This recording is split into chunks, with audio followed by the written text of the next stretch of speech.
ये सत्य घटना है परमात्मा कबीर देव जी के सह शरीर इस भूलोक को छोड़कर सतलोक जाने की। इस लीला को करके उन्होंने सिद्ध कर दिया कि वे ही सच्चे और पूर्ण परमात्मा हैं। कबीर प्रभु की ये लीला हमें ये संदेश भी देती है कि परमेश्वर किसी धर्म या जाति के बंधन में नहीं बंधा, वो तो सबके लिए एक है। और अगर किसी ने सतभक्ति की है तो पृथ्वी के चाहे जिस भी कोने में शरीर छोड़े, वो अपने पुण्य कर्मों के प्रताप से उद्देशित लोक को ही प्राप्त होता है। ये बात उस समय की है जब ये कहा जाता था कि मगहर में मरने वाला नरक में जाता है और अगले जन्म में उसे गधे के रूप में जन्म लेना पड़ता है। इसके अलावा ये भी कहते हैं कि अगर किसी को मोक्ष चाहिए तो उसे काशी आना चाहिए और वहीं अपने प्राण त्यागने चाहिए, जिस कारण से मोक्ष अभिलाषी वृद्ध लोग अपना अंतिम समय अपने अपने पुरोहितों के घर काशी व्यतीत करने के लिए, निवास करने के लिए आने लगे तथा पुरोहितों को उनके खाने के रुपए तथा पुरोहितों की पूजा अलग से प्रति महीना देने लगे, जिस लालचवश काशी के पंडों ने वृद्धों को अपने अपने घर पेइंग गेस्ट के रूप में रखने लगे। एक एक पुरोहित के घर 10-10 वृद्ध हो गए।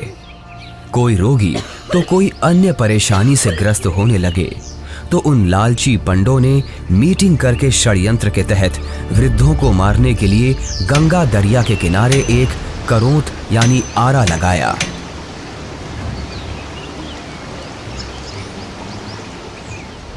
भ्रम फैलाया गया कि जो शीघ्र स्वर्ग जाना चाहता है तो इतने रुपए पूजा, जो उस समय की अधिकतम राशि थी, जमा कराओ।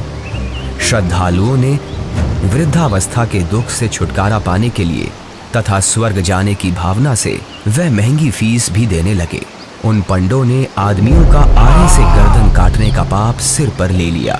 पंडों के षड्यंत्र पर विश्वास करके वृद्ध अपने बेटों से काशी में प्राण त्यागने के लिए आग्रह करने लगे। लेकिन पिताजी, अभी आपकी और माँ की आयु ही क्या है?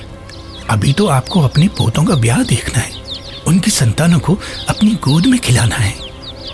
देख बेटा, जिंदगी जीने का लालच तो कभी खत्म नहीं होता, और वैसे भी अपने जीवन में हमने अपनी सारी जिम्मेदारियों को पूरा कर लिया। अब जब भगवान के पास जाना ही है तो देर क्यों करना? हमें काशी में पवित्र करौंत लेने में स्वर्ग की प्राप्ति होगी। लेकिन पिताजी, काशी में लगे उस करौत के नीचे आकर मरना तो आत्मदाह हुआ ना? अगर उस आत्मदाह से ईश्वर मिलते हो तो क्यों ना आत्मदाह किया जाए? और वैसे भी यहाँ मगहर में मरने से तो हमें मोक्ष मिलेगा नहीं। अगर हम यहाँ मरे तो अगले जन्म में हमें गधे के रूप में जन्म लेना पड़ेगा। क्या तू चाहता है कि तेरे माता पिता का अगला जन्म गधे के रूप में हो? जितनी जल्दी हम काशी जाकर करौंत के नीचे मरेंगे उतनी जल्दी ही मोक्ष मिलेगा। लेकिन पिताजी। बस बेटा, तू हमारे साथ काशी चलकर वहां हमारी करौंत के नीचे आकर प्राण त्यागने की व्यवस्था कर दे। रामशंकर अपने माता पिताजी के साथ काशी के घाट पर पहुंचते हैं। वो उस घाट पर भी पहुंचे जहां करौंत लगा हुआ है। करौंत से थोड़ी दूर पर ही खड़े होकर वो सभी देखते हैं कि गंगा नदी के किनारे करौंत वाली जगह है। उसका हैंडल करौंत से थोड़ी दूर पर एक मंदिर के पास है जो गुप्त है। हे ब्राह्मण, मुझे भी मोक्ष को प्राप्त करना है। ये काशी है और यहाँ मरने वाला हर व्यक्ति मोक्ष के लिए ही आता है। लेकिन मैंने अपने जीवन में बहुत सारे पाप कर्म किए हैं। इससे कोई फर्क नहीं पड़ता है कि मरने वाला व्यक्ति पापात्मा है या पुण्यात्मा। काशी में मरने वाला हर व्यक्ति स्वर्ग को जाता है और मगहर में मरने वाला हर व्यक्ति नरक को प्राप्त करता है। ठीक है, मुझे भी इस आरे के नीचे आकर स्वर्ग जाना है। 50 मोहरें लगेंगी। ये लो। ठीक है, तुम तख्त पर लेट जाओ। मैं भगवान से प्रार्थना करता हूँ कि वो आपको स्वर्ग में जगह दे। हे परमात्मा, इस आत्मा को अपने चरणों में स्वर्ग में स्थान देना। बहुत सारे लोग मोक्ष के लालच में पैसे देकर आरे से कट रहे थे। कुछ माता पिता अपने पुत्रों से अनुरोध कर रहे थे कि हमें भी आरे से कटवा दो ताकि हम जल्दी स्वर्ग चले जाएं। इस प्रकार रामशंकर भी लाइन में लगकर करौंद के पास आता है और अपने पिताजी को करौंद पर गर्दन रखते हुए देखता है। तभी पंडा इशारा करता है। दूसरा पंडा हैंडल घुमाता है, लेकिन हैंडल उलझ जाता है। थोड़ी देर बाद पंडा कहता है कि अभी भगवान ने आपकी कुर्बानी स्वीकार नहीं की है, कुछ दिन बाद फिर से आना। तभी हैंडल घुमाने वाला पंडा करौंद को ठीक करके इशारा करता है कि अब करौंद ठीक है, अगले का नंबर लगाओ। इस तरह फिर उनकी माता का नंबर आता है। उनकी गर्दन कट जाती है।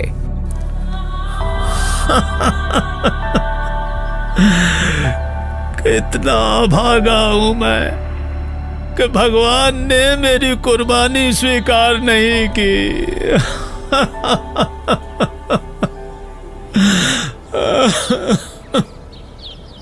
कबीर परमेश्वर जी इस भ्रम को दूर करना चाहते थे कि सच्चा भक्त किसी भी स्थान पर प्राण त्यागे वह उद्देशित लोक को प्राप्त होता है।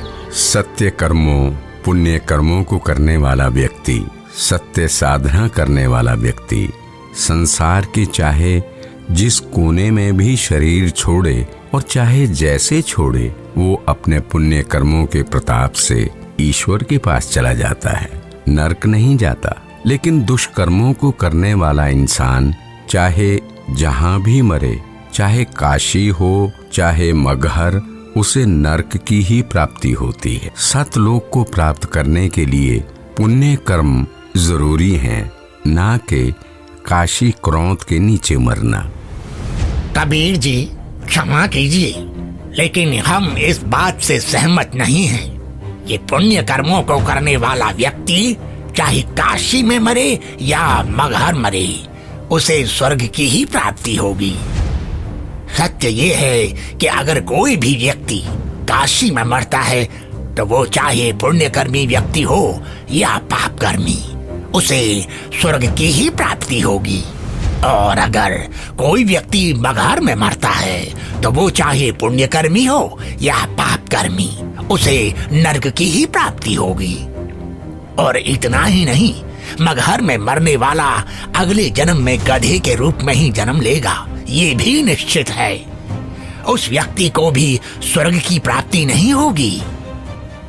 ठीक है, तो मैं फिर मगहर में ही शरीर का त्याग करूंगा और स्वर्ग नहीं, स्वर्ग से भी आगे सतलोक जाऊंगा। और आप सभी पंडितों से मेरा आग्रह है कि आप सभी मेरे साथ मगहर चलें और मेरे शरीर छोड़ने के बाद अपनी ज्योतिष विद्या का प्रयोग करके ईमानदारी से सभी लोगों को ये बता देना कि मैं कहाँ गया हूँ। लोगों के बीच का ये भ्रम दूर होना चाहिए कि मोक्ष केवल काशी मथुरा में शरीर का त्याग करने से नहीं होगा, बल्कि मोक्ष केवल यथार्थ भक्ति से और मर्यादा में रहकर अपने जीवन का निर्वहन करने से होगा। आज आपके मुक्ति का दिन है। करौंद के नीचे आकर मोक्ष पाने के लिए तैयार हो आप? इस आरे अर्थात करौंद से मुक्ति प्राप्त करने के लिए कितनी मोहरें लगेंगी? केवल 50। पिताजी, आपको उस करौंद के नीचे अपने प्राणों को त्यागने की जरूरत नहीं है। क्यों? पर बेटा फिर मुझे मुक्ति कैसे प्राप्त होगी? पिताजी, मैं अभी एक बड़े महापुरुष कबीर देव जी के पास से ही आ रहा हूं। उन्होंने कहा है कि जो व्यक्ति पुण्य कर्म करता है वो सतलोक ही प्राप्त करता है। उसकी मृत्यु चाहे जहां हो। बल्कि खुद कबीर जी मगहर में शरीर त्याग कर ये साबित करने जा रहे हैं कि मगहर में मरने वाला नरक नहीं जाता। यदि उसने सत्कर्म किए हैं तो वो भी स्वर्ग ही जाता है। आपको करौंद के नीचे अपने प्राण त्याग करने की जरूरत नहीं है। पिताजी, इन दुष्टों ने माता जी की हत्या की है। ये पाप कर रहे हैं। अरे अरे, ये क्या कर रहे हो? कबीर देव जी को ज्ञान नहीं है। तुम्हारा दिमाग फिर गया? ज्ञान नहीं है? वो तो साक्षात परमात्मा हैं। तो ठीक है, हम भी उनके साथ मगहर चलते हैं और देखते हैं कि उनकी कही गई बातों में कितना सच है और कितना झूठ।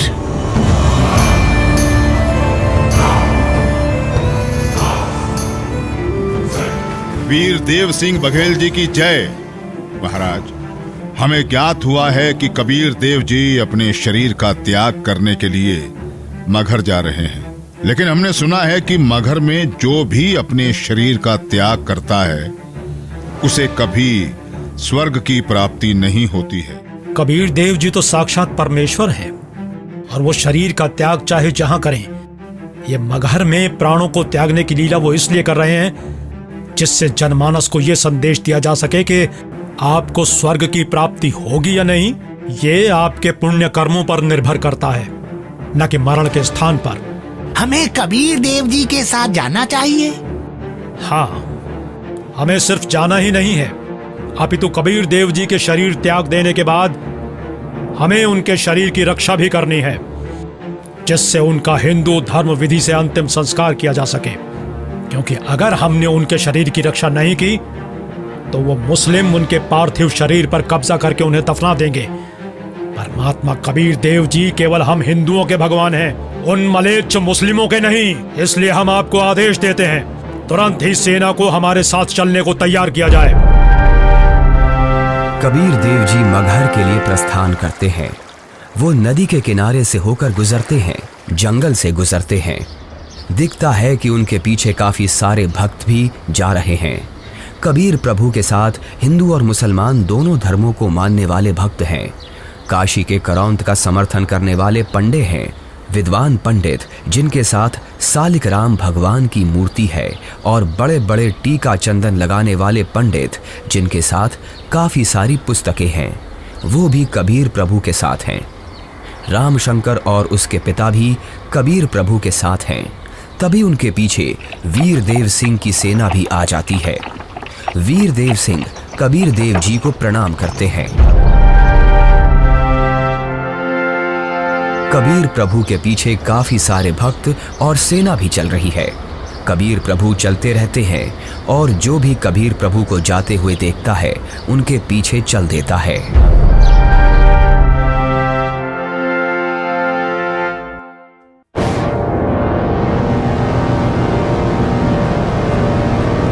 सलाम वालेकुम नवाब बिजली खान पठान साहब। वालेकुम अस्सलाम। कहिए, क्या खबर है? जी नवाब साहब, हमें पता चला है कि खुदा के रूप हमारे पीर कबीर जी महाराज मगहर आ रहे हैं, और सुना है कि वो यहाँ अपनी रूह को अपने जिस्म से आजाद करके सतलोक को रवाना हो जाएंगे। क्या? फिर तो हमें इसी पल कबीर जी के पास पहुंचना होगा, और कबीर जी की रूह के इस दुनिया से जाने के बाद उनके जिस्म को अपने कब्जे में लेकर इस्लाम के रिवाजों से उनके शरीर को धरती में दफन करना चाहिए। और इस बात का भी ख्याल रखना चाहिए कि उनका जिस्म काफिर हिंदुओं के हाथ न लगे। जी नवाब साहब, ऐसा ही होना चाहिए। सेना को हमारे साथ कबीर जी के पास चलने के लिए फौरन तैयार किया जाए, लेकिन कबीर जी को इस बात की अभी भनक न लगे।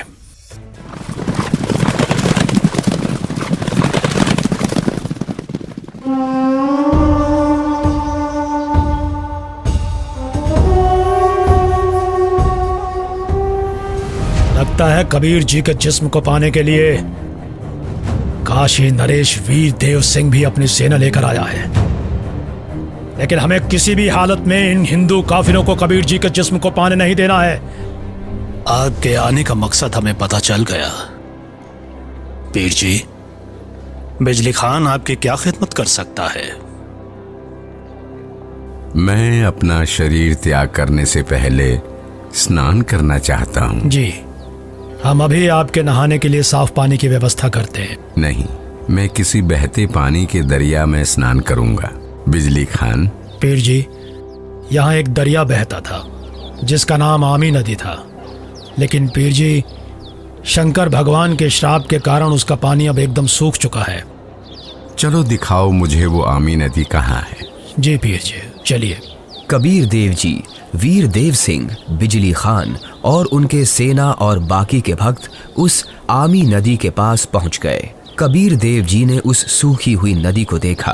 कबीर देव जी ने अपने हाथ जोड़कर प्रार्थना की और फिर अपने हाथों को हवा में ऐसे लहराया जैसे कि वो नदी को बहने का इशारा कर रहे हों। कबीर प्रभु के ऐसे इशारा करते ही थोड़ी दूर पर नदी की ही जगह पर एक जोर से धमाका हुआ और धरती के अंदर से पानी का सैलाब निकला। ये देखकर सभी लोग चौंक जाते हैं और सभी भक्ति भाव से भरकर कबीर प्रभु को देखते हैं और अपने हाथ जोड़ लेते हैं। पूरी नदी में पानी भर जाता है। सभी लोग खुश हो जाते हैं। कबीर प्रभु की जय, कबीर प्रभु की जय, कबीर प्रभु की जय। आदेश दें प्रभु। हुक्म दे मालिक। मुझे 2 सफेद चादरें चाहिए, एक बिछाऊंगा और एक ओढ़ूंगा। जो आज्ञा प्रभु। इसी क्षण 2 सफेद चादर यहाँ लाई जाएं। कोई और आदेश दें प्रभु। बिजली खान, तुम सेना किस लिए लाए हो? वीरदेव, तुम किस लिए सेना लाए हो? प्रभु जी, हम आपके शरीर को इतना मलिच्छ मुसलमानों के हाथ नहीं लगने देंगे। इन्होंने अगर आपके शरीर को छू तक भी लिया तो इनमें से कोई भी जीवित नहीं बचेगा। हम आपका अंतिम संस्कार हिंदू रीति रिवाजों से करेंगे।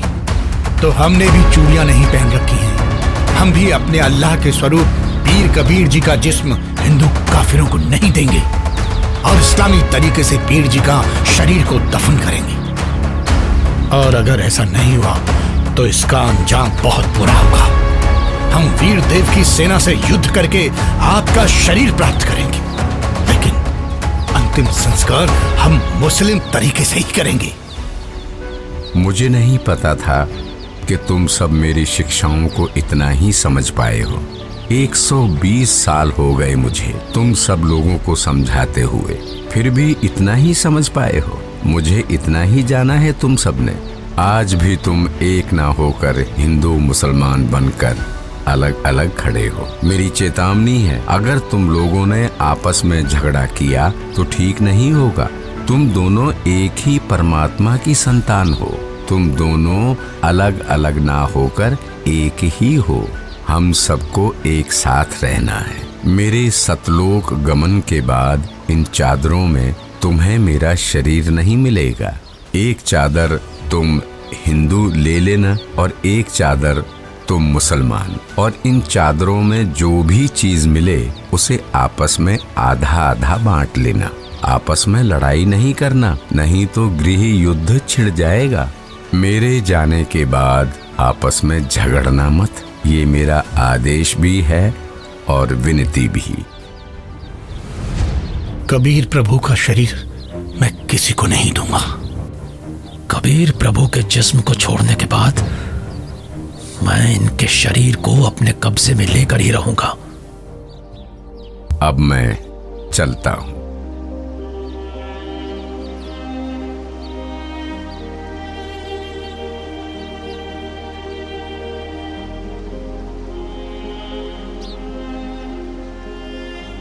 देखो ब्राह्मणों, मैं जा रहा हूं सतलोक, इस पृथ्वी से और तुम्हारे स्वर्ग से शंखों कोस दूर।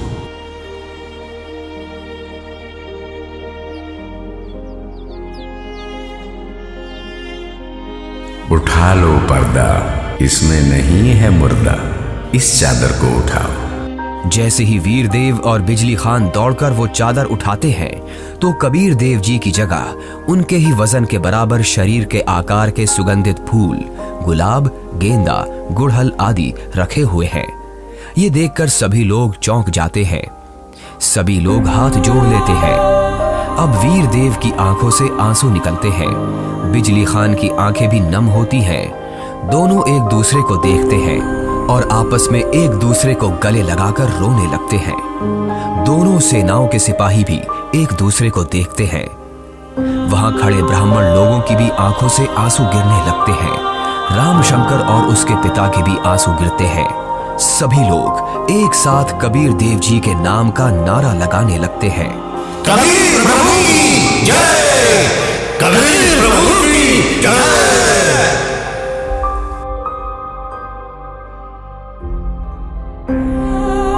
कबीर प्रभु, हमको माफ करना, हमने आपको पहचाना नहीं। आप तो खुद अल्लाह ही थे। बहुत बड़ी गलती हो गई हमसे, हमने भगवान को नहीं पहचाना। कबीर प्रभु की बात हमने नहीं मानी। अब हम सब एक होकर रहेंगे और उनकी कही सारी बातें मानेंगे। या अल्लाह, माफ कर हमें। भगवान माफ करो हमें। कबीर भगवान हमें माफ करो।